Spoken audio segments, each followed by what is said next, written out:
Bitcoin has gone mainstream. The global cryptocurrency market cap today is 2.4 trillion.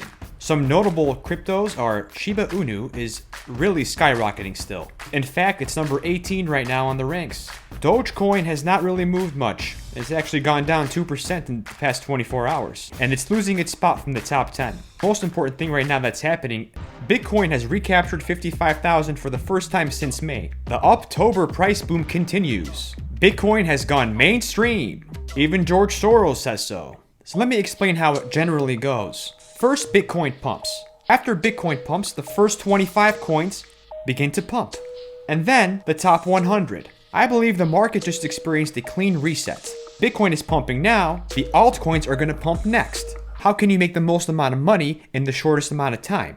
Bitcoin, if you were to buy it right now, is not going to make you that much money for the short term. But you can 2-3 times your money, but we're trying to go to the moon. So when you're trying to go to the moon, you really got to find those NFTs that are in the pumping ecosystems. Solana is a great example of this. This is an ecosystem that's been pumping, and we all saw Solana move up on the ranks. Now they're launching NFTs on it. So it's a great time to look for NFT projects that are about to be released on their ecosystem.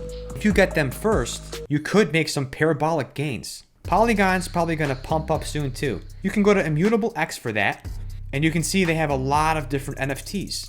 So what I'm doing right now is I'm looking at NFT projects, and you can purchase these right on here. A lot won't make you any money, but some have the potential to make you a lot of money.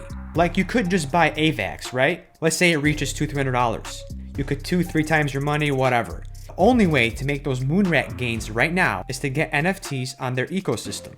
This one's still early on. So you want to look at their ecosystem and you want to look at NFTs that are going to come out for it. That's how you're going to make the most amount of gains. Look, it's not that easy. You're not just going to buy an NFT and then all of a sudden become rich. You really got to do your proper research. Now, let's say you don't have any money or you have very little money to start with. You can go to this website, defilama.com/airdrops. This is a list of potential airdrops. These might all have airdrops. This is a high probability list. You would go to the websites, visit them, and connect your wallet. Maybe do a little transaction on it. It doesn't matter the dollar amount of the transactions on here. It just matters that you use them. Again, this is a probability list, a high probability list. What I'm doing right now is I'm going hunting, NFT hunting. That's how I'm going to get the most amount of gains. So while you could invest into Bitcoin or any of the top cryptos, your gains won't be as much as if you had invested in an NFT for a pumping ecosystem. Be sure to smash that like button and subscribe. Drop a comment below. See you later, Moonrats.